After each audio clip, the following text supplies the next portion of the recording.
Hello বন্ধুরা, আমি অনু update with অনু চ্যানেলে তোমাদের স্বাগত। আমি চলে এসেছি চিনি সিরিয়ালের আপডেট নিয়ে। চিনি সিরিয়ালে দেখা যায় চিনির এইরকম অবস্থা শুনে বাড়ির সবাই তো এখন হসপিটালে ছুটে আসছে। অন্তরা ফাঁকা বাড়িতে বসে থেকে খুব আনন্দ পাচ্ছে। একজনকে ফোন করে বলে যে আমি পথের কাঁটাকে সরিয়ে দিয়েছি, তাকে আমি ওপরে পাঠিয়ে দিয়েছি। যদিও বা বেঁচে থাকে, সে কথা বলার অবস্থায় থাকবে না। যদি ইশারা করে কিছু বোঝাতে চায়, তাকে আমি মেরেই ফেলবো, তাকে পৃথিবী থেকে সরিয়ে। তবে হ্যাঁ শোনো, একটা জিনিস লক্ষ্য করতে হবে, সেটা হলো সিসিটিভি ফুটেজ। যখন আমি ঢুকেছি কেউ আমাকে চিনতে পারেনি, কিন্তু বেরাবার সময় চিনি এমন হাল করেছিল না, আমাকে হয়তো চিনে যেতে পারে। তাই সিসিটিভি ফুটেজটাকে সরানোর ব্যবস্থা। এরপর তো দেখা যাচ্ছে হসপিটালে অন্তরা চলে এসছে। চলে এসে শোনে যে চিনি কোমায় চলে গেছে।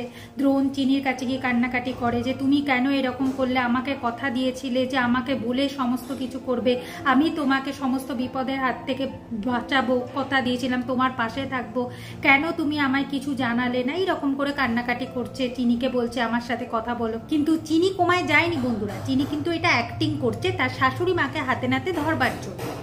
এরপর বাইরে এসে দ্রোণ পুলিশকে বলে আসল অপরাধীদের খুঁজে বের করতে হবে আর তাকে শাস্তি দিতে হবে, আর সিসিটিভি ফুটেজটা চেক করলে অপরাধীকে পেয়ে যাবে। কিন্তু পুলিশ বলে যে রাতের বেলায় তো সেই রকম কেউ ছিল না, এক দুজন ছিল, তাদেরকে জিজ্ঞাসা আমি করছি। এখন অন্তরা ভাবে সিসিটিভি ফুটেজটা লোপাট হয়েছে কিনা কে জানে, আর তাছাড়া ওই হেমাঙ্গিনী চৌধুরীকে মজা দেখাতে হবে। তাই সে পৌঁছে যায় হেমাঙ্গিনী চৌধুরীর কেবিনে। সেখানে যে নার্স থাকে তাকে বাইরে যেতে বলে কিনা সে একটু হেমাঙ্গিনী চৌধুরীর কাছে থাকবে, কোনো ভয় নেই, তার ওনার কোনো ক্ষতি হবে না। হেমাঙ্গিনী চৌধুরী তো ঘুমাচ্ছিল।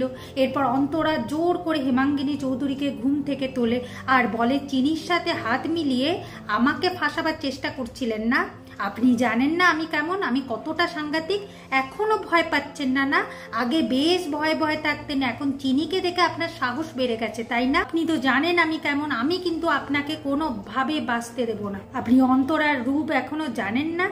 আগামী পর্বে দেখা যাচ্ছে যে হেমাঙ্গিনী ভয়ে ভয়ে অন্তরাকে বলছে আমি এই জন্য তো ভয় কোনো কিছু জানতে দিইনি অন্তরা, আমি কোনো মুখ খুলিনি, আমি কাউকে কি বলিনি। অন্তরা তো হেমাঙ্গিনীকে গলা টিপে মারতে যাবে এমন অবস্থা। ঠিক সেই সময় চিনি রায়চৌধুরী বাড়ির সবাইকে নিয়ে সেখানে উপস্থিত হয়। বলে কতদিন সবার মুখ বন্ধ করে থাকবে মা, তোমার আসল রূপ যে সবাই দেখে ফেললো।